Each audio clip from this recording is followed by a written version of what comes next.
Well, joining us right now is Ashley Picillo. She is the founder of the Point Seven Group, a marijuana consulting firm. Thank you so much, Ashley, for joining us. Thank you for having me. My first question is, you've been doing this for a few years. What is the biggest misconception about people who want to get into the marijuana industry? I think the greatest misconception is that once you have a cannabis business license, you are going to be immediately profitable, that success is guaranteed, that this is lucrative out of the gate. And it's very jarring and surprising for many groups to learn that that's not typically the case. You know, just in talking to people here, I get the sense that people think not only would it be, profitable right out of the gate, but very profitable. Do you get that at all? Many groups that we speak to, since I started the company 8 years ago, we've probably supported 300 or so teams, and the vast majority are in for a somewhat rude awakening. There are certainly stories, we see them on the news and so on and so forth, where there's these remarkable exits, and that can happen just the same as any other industry. You'll have those sort of unicorn-like companies, but to believe that that's true with cannabis is the greatest mistake. And we have to remember we're in an industry that is still figuring out what it is. The states are learning how to support this, how to create regulations that are meaningful and intentional. And the states that enacted policy 10 years ago are very different from the states like Minnesota that are regulating now.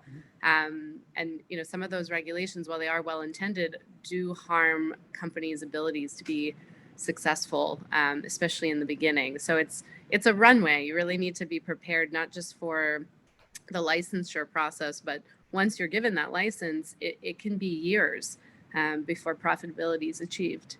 One thing that's interesting in talking to you before this is that you mentioned, and I want to get into the state differences, but one huge thing is the federal tax setup on marijuana businesses. Can you explain that? Because that seems like a big deal right off the bat.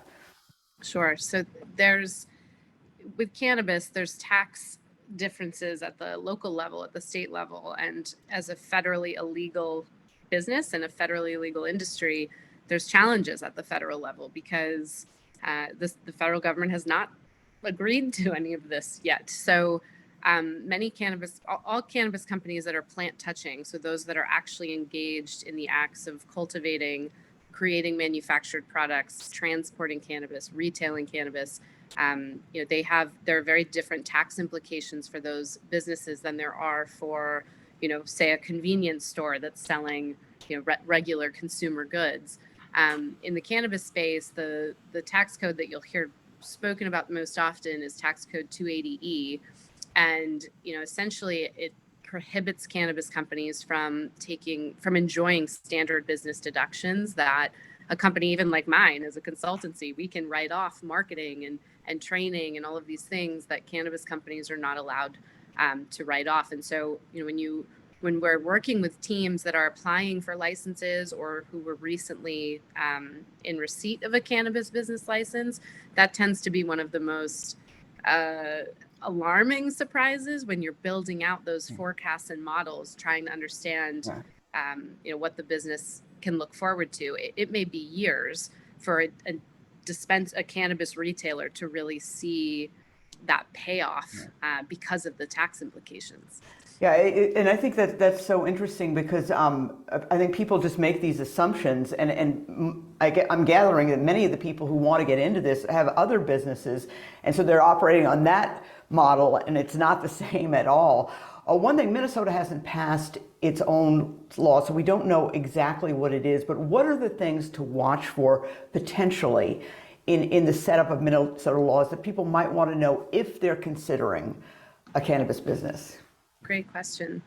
I think the first thing to realize is that there are different licenses that allow for different operating functions. So one of the misconceptions we run into a lot with the teams that we support is a misunderstanding that if you receive a retail license, that does not allow you necessarily, depends on the state, to also cultivate or also create manufactured products. So I think the first first step in sort of deciding if this is a space that you may want to explore is thinking about where you see yourself in the space. And just to add on to that, this is an industry that still needs so many other, general business functions, advertising, PR, accounting. So, some of the teams we talk to, yes, cannabis is exciting and it's a great, it can be a great business to be involved with, but there's a number of other ways to kind of interface with the space that, are potentially more lucrative and also maybe more aligned with somebody's natural skill sets and abilities.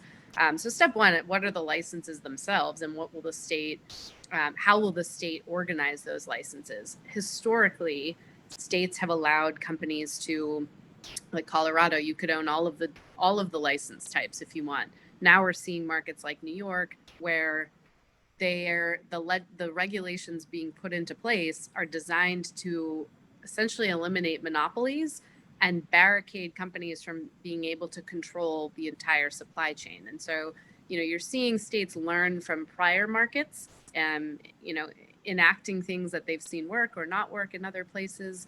I would say for Minnesota specifically, there's a lot of momentum right now, and it looks like, based on everything that's happening, you could see a fairly robust program there.